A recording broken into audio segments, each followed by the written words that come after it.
On Flickering Dreams this week, we look at the comedy horror film The Blackening. We also look at the new British film from Charlotte Regan, Scrapper. And finally, we look at a film on Amazon Prime with Mel Gibson called Bandit. This is Flickering Dreams.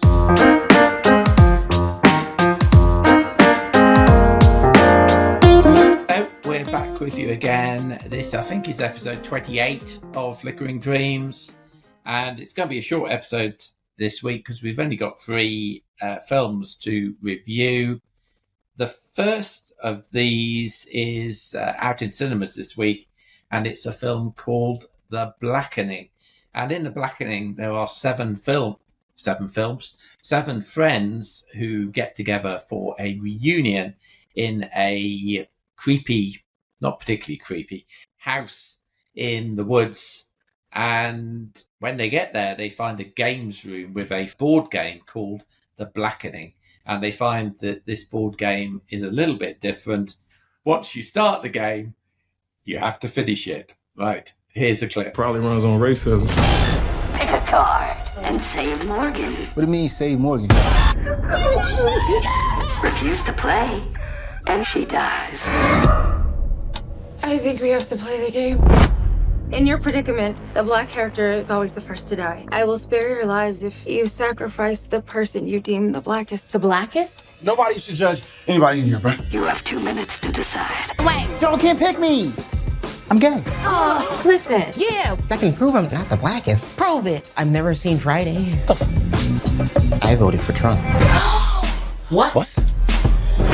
Twice. Okay, Andy, let's start with you. What did you make of The Blackening? Yeah, strange one, really. A group of friends hire a cabin in the wood and find a spooky board game.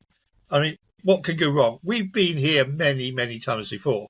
The film is trying to do something a little bit different in that it's saying, well, we've got an all-black cast, and obviously black characters tend to die first in horror films, to which my answer was, haven't you seen Get Out? And there was a number of other films where, the black character survives. So I was a little bit disappointed in that I thought the film was trying to say something. It didn't say it very well because we just went through the usual tropes that we go through, the usual routine that we go through of a group of friends, cabin in the wood, spooky board game, nothing new, nothing original, nothing that we hadn't seen before. Could have been something special, could have made a few really good points about racism and so on. But I felt they got lost in those points got lost in the mundaneness of it all. To me, it was a pretty mundane film that I've seen hundreds of times before with mixed cast, all white cast and all black cast now. It didn't achieve its objective for me. Just too mundane, if I'm honest, and not scary at all. Yes, indeed. That's my review. Emma? Some similar views to Andy on this one. The trailer made it look very different to what the final product was. I was looking forward to it for the humour, and from the trailer I thought, this looks more like it's verging on spoof, which is very much not the case. Although, yes, it is, it does spoof a lot of various horror films, throughout its runtime.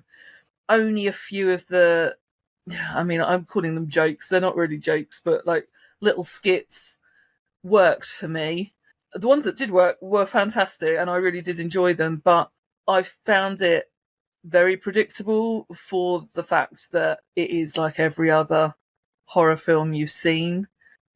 And I think to lead the trailer with the black person dies first and have that joke in there, it really didn't live up to the level it was sort of throwing out there. And I did like some of the characters. I thought what they were acting with worked, and the whole group had a very good rapport. It was really obvious who done it. What was it? I wasn't sure. Yeah, I wasn't sure about that. I agree, Emma. Yeah. Oh, were you? Yeah. Okay. There is something good in there, but I just don't think it needed to commit to whether it wanted to be a horror thriller film or a comedy. Horror, and I don't think it did. Yeah, just full on, just go for it. But it didn't settle either way. Yeah. I didn't feel it did. Yeah, I kind of agree with you there.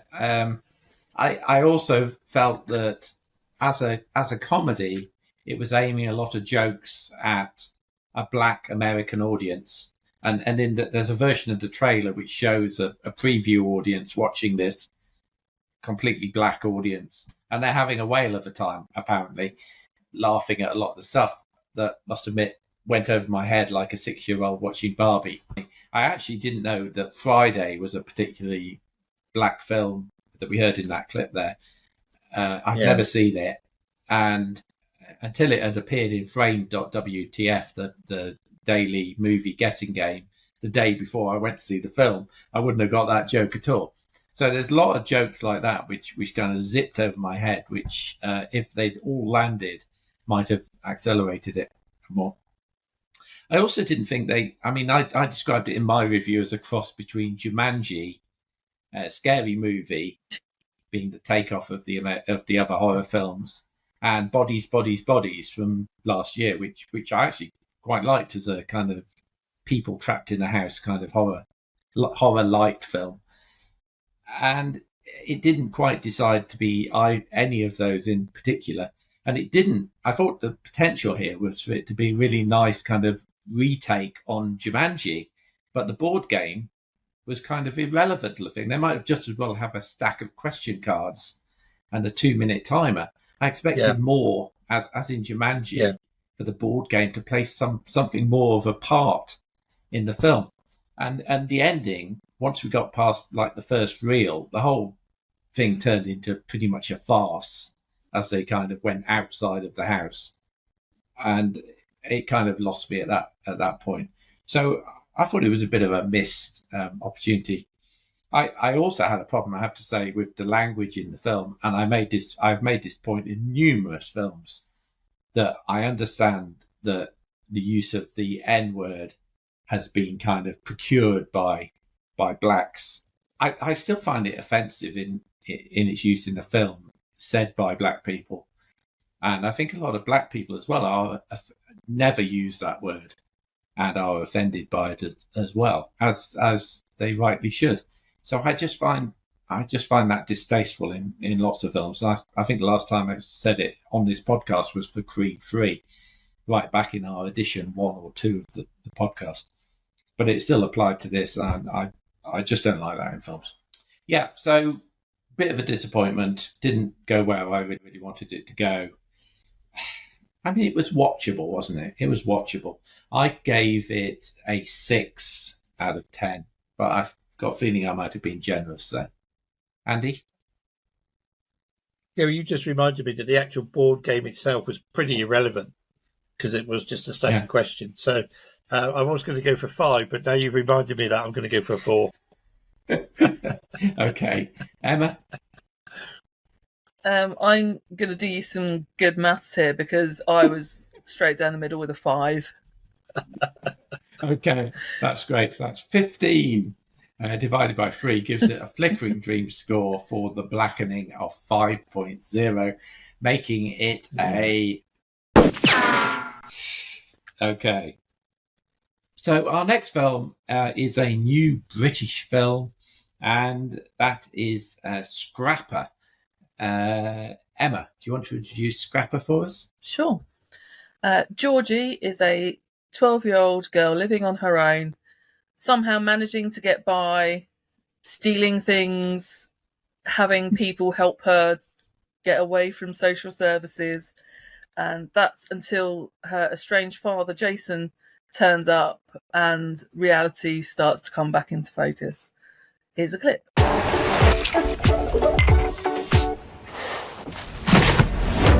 What stage of grief are you at now? I think I'm almost finished. Yeah, I feel sorry for her. She'll make it through. Lovely, though, that she's living with her uncle. Could you do me one favour? Georgie's doing great at school, thanks. Emotionally coping? We are eating spaghetti bolognese today. Well, I, for one, feel reassured. Okay. That's not a great advert for social services anywhere, is it? Andy, do you want to start with Scrapper? Yeah, I'm just going to come out and say I love this. I absolutely love this. I thought it was terrific. I thought young Lola Campbell playing Georgia is going to be a talent to look out for. Come the future, we'll all be able to say we saw her first in Scrapper when she's world famous and winning Oscars. I thought Harris Dickington as Jason, the estranged dad who turns up, was terrific as well. You really believed in the relationship as they started to bond, having not seen each other since the little girl was born. I thought it was very funny. I thought it was very warm. I thought it was very moving. I could have done without the spiders. People who've seen it will know what I mean by that. That was just a thing that wasn't really necessary. But my favourite scene was when they were on a railway platform and they're looking at a couple on the opposite railway platform and they're having this imaginary conversation about what the other two are saying. And I mean, I did look it up. The two actors were just told to ad-lib. And you get the impression there is a lot of ad-libbing going on throughout the film. But they were just told to out, and they're clearly having fun. And the end of that scene, the climax of that scene, is just worth the price of admission alone.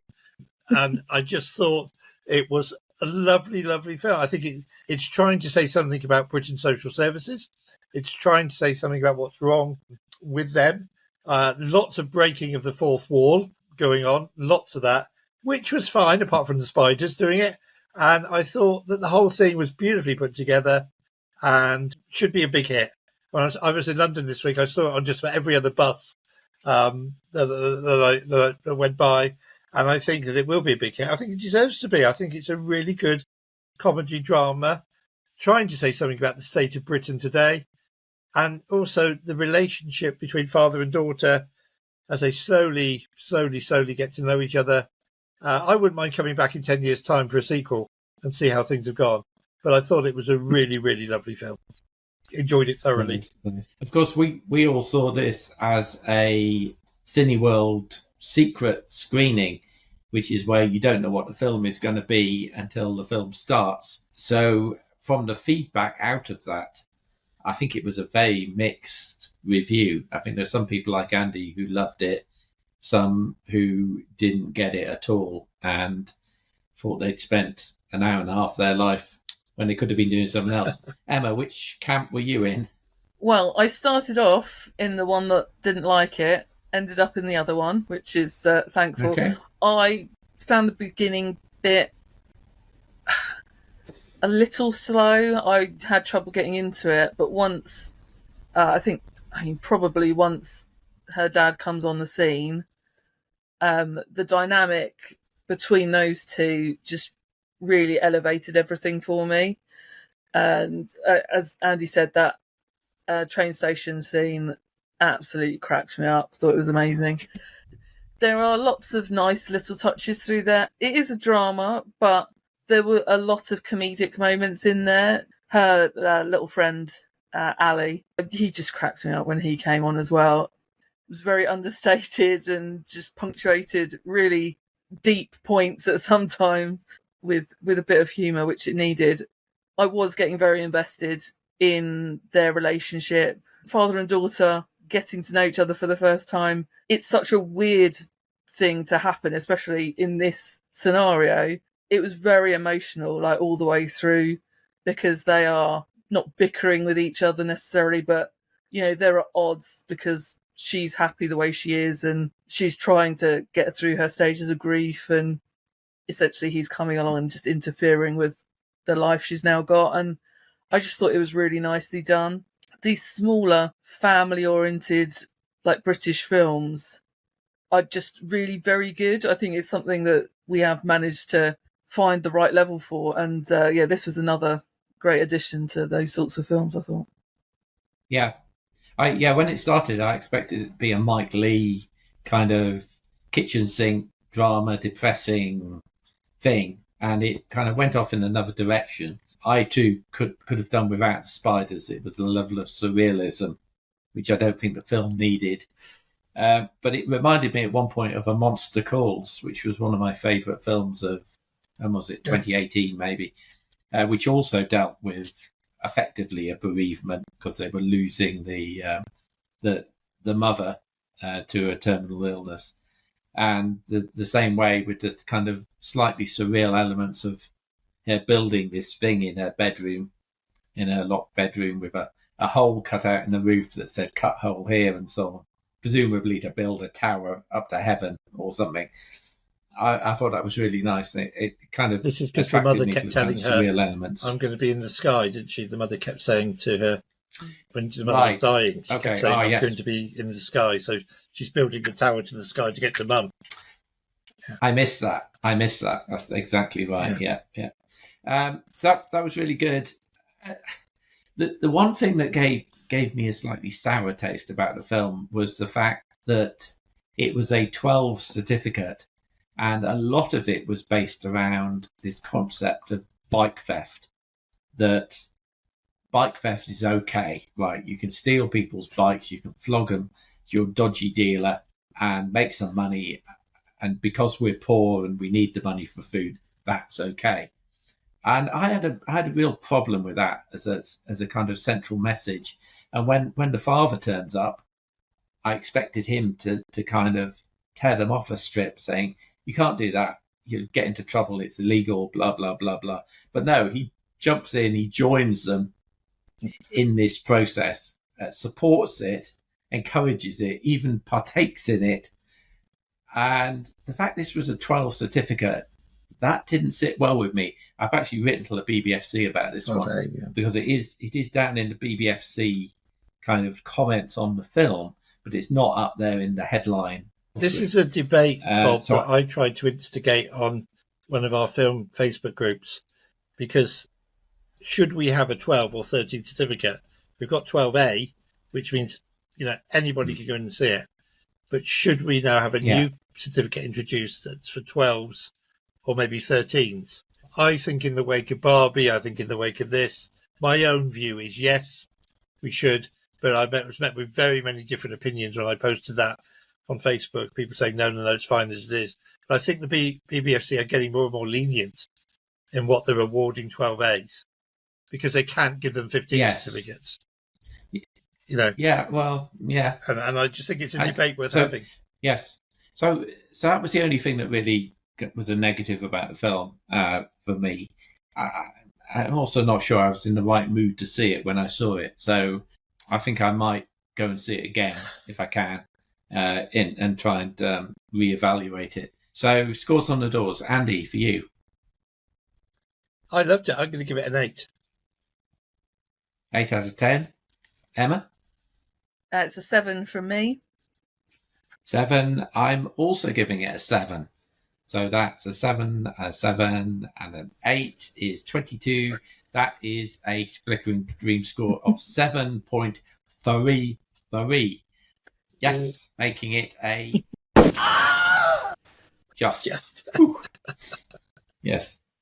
But I reserve the right to up my score a little bit after I've seen it again.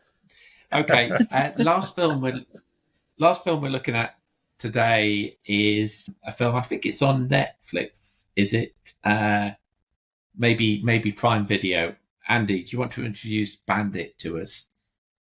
Yeah, this is a true life story of a very unusual bank robber. Here's a clip. No one's born bad. Like anything, it takes practice. Well, Take a look at that for me, please. need your help here. He says, don't scream. Empty your drawer. What's all the commotion? There's a robbery across the street. What? Yes! Every city has its king. And in this case, that guy was Tommy K. I may only have an 8th grade education, but I got a doctor's thesis in street. I want some capital for an out-of-town job, and I hear that you are the guy that I'm supposed to talk to. I'm in. 2 partners in ride. Okay, good to see Mel Gibson back on the screen again. I think you're the only one who's seen this, Andy. Am I right in that, Emma? Yeah. Yes. Okay, Andy, shoot. So Josh Duhamel plays Gilbert Gavin Jr. He was in prison in Michigan for a series of he was a con artist. He manages to escape. This is a true story. He escaped from prison in Michigan, went over the border into Canada, met and fell in love with a young lady played by Elizabeth Cuthbert, who wouldn't fall in love with Jack Bauer's daughter. And he, I would, but he quickly realises he can't provide for them both. So he turned into a bank robber, and he was flying all over Canada, robbing banks, but in very different ways, very creative ways, very imaginative ways. So in one robbery, he turns up he sets a fire alarm off in the bank and then turns up as one of the firemen. In another, he walks in as a policeman. In another, he walks in as a security guard. He's got all these incredibly imaginative ways of robbing bank. The Canadian police are after him. They're trying to track him down. He's not telling Elizabeth Cuthbert's character what he's doing or why he's doing it. Mel Gibson plays the leader of a criminal gang. He's a criminal warlord, really, who supplies our anti-hero with the guns and everything he needs in order to do the bank jobs for a percentage of the robbery. I'm very surprised this didn't make it to cinemas because it's very cinematic. It's great fun. It's one of those films that nods a wink to the audience and says, we're having fun, we hope you are as well. And I just thoroughly enjoyed the heck out of it. I mean, it was really, really good. As I say, completely true story. I've read up on it about this guy who was robbing banks all over Canada with the police trying to get hot on his tail. Eventually, he does have to tell his girl what he's doing. And eventually she sits in the car watching him while he goes in and does one of these robberies. I think it's a fireman robbery she actually watches. And she can't believe what he's doing. He's actually kidnapped a fireman and got his uniform off him, dragged him around the corner, put his uniform on, and then gone in and pressed the fire alarm. I mean, it's very audacious stuff. And it's one of those films where you kind of like the bad guy, I don't know if you remember the TV series Hustle. We all like the bad guys in that, really. They're con artists, but we love them. And it's one of those type of films where you're almost rooting for him because he's so audacious, he's so likeable, it's so much fun. It's on Amazon Prime, Bob. Really worthwhile seeing. Okay. I was surprised it didn't make it to cinemas, I've got to be honest. Mel Gibson, nice to see him back on screen, to be honest. Really, really good. And the way in which our hero convinces Mel Gibson to support him in what he's doing and provide guns and stuff for him. He's with Mel Gibson in a pool room. He says, see that bank across the street? Mel Gibson says, yeah. He said, I'll have it robbed in 2 minutes. He disappears. 2 minutes later, he comes back through the back door of the pool room with a whole load of money. And this is how he persuades Mel Gibson to support his endeavours in robbing banks. I really enjoyed it. I would have paid to go to the cinema to see this. Alicia Cuthbert, as we say, for 24. It's nice to see her back on the screen for more than one reason. She's a really good actress. She really gives it all she's got. So, yeah, go see back. If you've got Amazon Prime, it's free. You don't have to pay any rental. Have a look at it.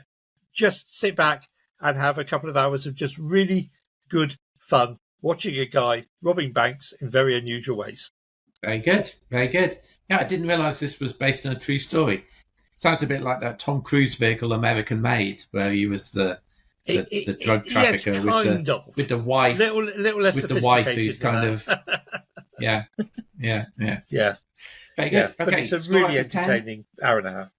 Oh, I'm going to give it an 8. I mean, I was never bored. I was thoroughly entertained. I really, really enjoyed it. Okay, well, you've certainly added that to my list, so I'll give that one a look. So for Bandit on Prime Video, that is a.